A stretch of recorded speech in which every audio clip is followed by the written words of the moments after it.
Dobrý den, vážení diváci, vítáme vás u dalšího dílu našich vyjebaných silomblokov. Jsem tu já, Jano Strik. A jsem tu a já, Peter Kotuč. V dnešním díle vám prineseme krásnu predstavu, ako si zapojiť vlastné autorádio. Takže sledujte náš nový díl, ktorý sa bude volať Instalácia audiosústavy.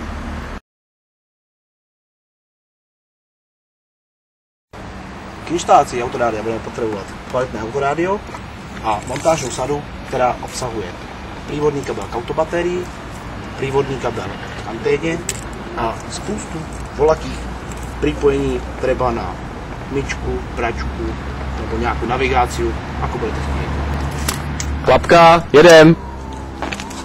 Dnešnímu dílu sme si pripravili vozidlo rumunskej značky Olcit, ktorý má motorový agregát o výkonu 37 kW.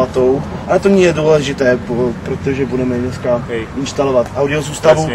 Vybrali sme si tento model autorádia, veľmi kvalitní, 2x0,1 W a pokúsime sa ho nainstalovať do tohoto krásneho rumunského vozidla.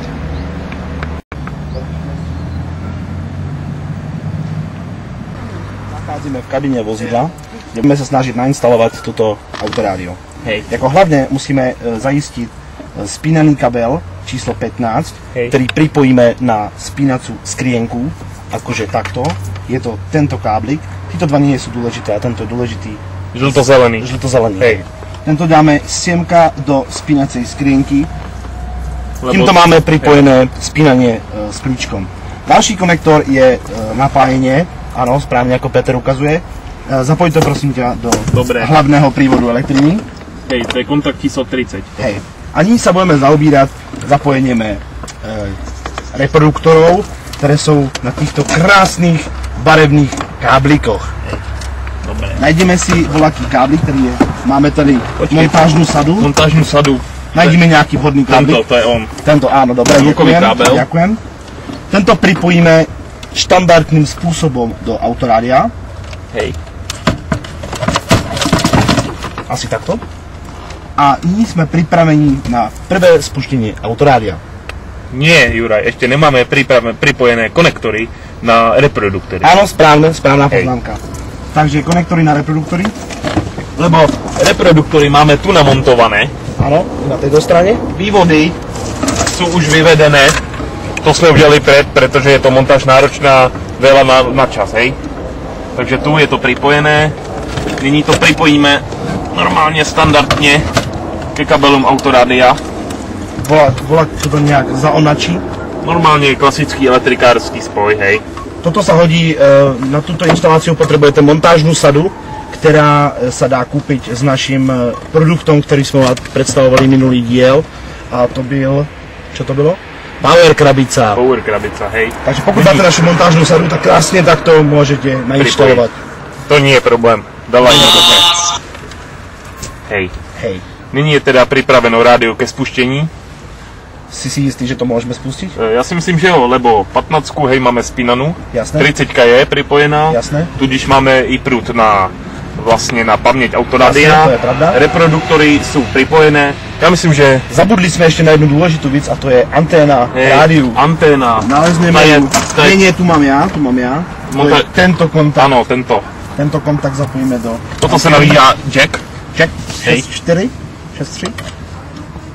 Tam to príde. Áno, dobre. Takže nyní sme pripravení k tomu, aby sme mohli spustiť autorádio. Ešte bych tu poupravil tú kabeláž, aby to vyzeralo nejak tak dobre, ako profesionálne zapojenie. Áno. Hej. Dobre. Nyní teda môžeme spustiť autorádio a poslechnúť si krásne tóny, ktoré budú znít z týchto reproduktorov. Jasne, ale dáme si to až po reklame.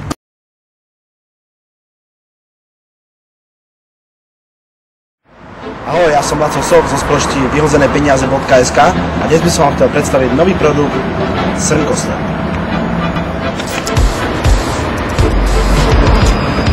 Vás stále nebaví opravovať vaše vozidlo po stálych strážkach so zvieratstvom a rôznymi inými vychutnávkami, ktoré potkáte na silnici?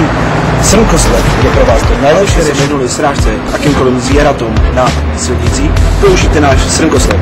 Je možno ho dostať v širokém provedení alebo v kulatom provedení. Toto vám zajistí, že akékoliv zviera, které potkáte na silnici, vám nebude prekážkou a uteče ze silnici před dříve, než vy projdete.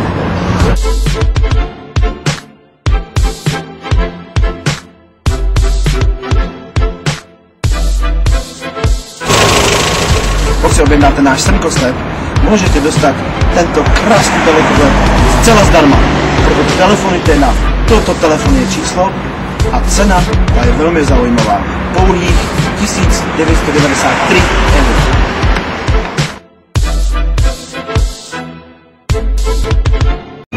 Máme tu po reklame našeho třetího dílu Vyjebaných samoblokov. Před reklamou jsme se púšťali do instalácie tohoto autorádia. Všechno jsme si připravili, ukázali jsme vám, ako pripojiť spínacú skrinku, hlavní prívod a reproduktory. Toto všetko už máme krásně zakomponované v palubní desce vozidla.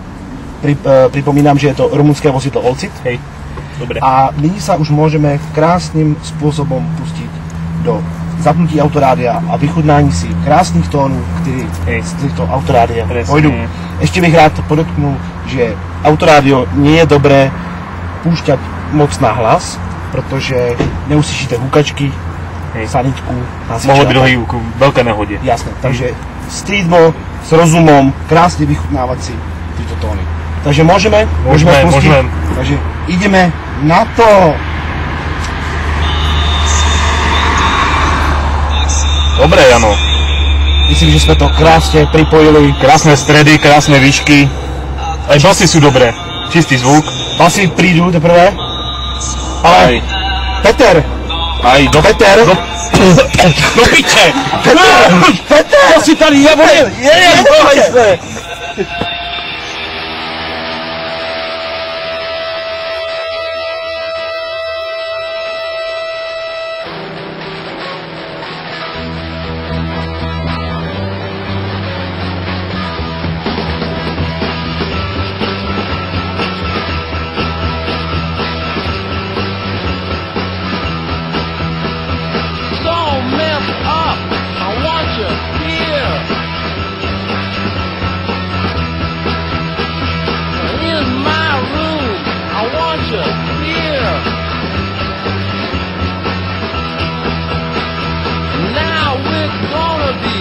Face to face.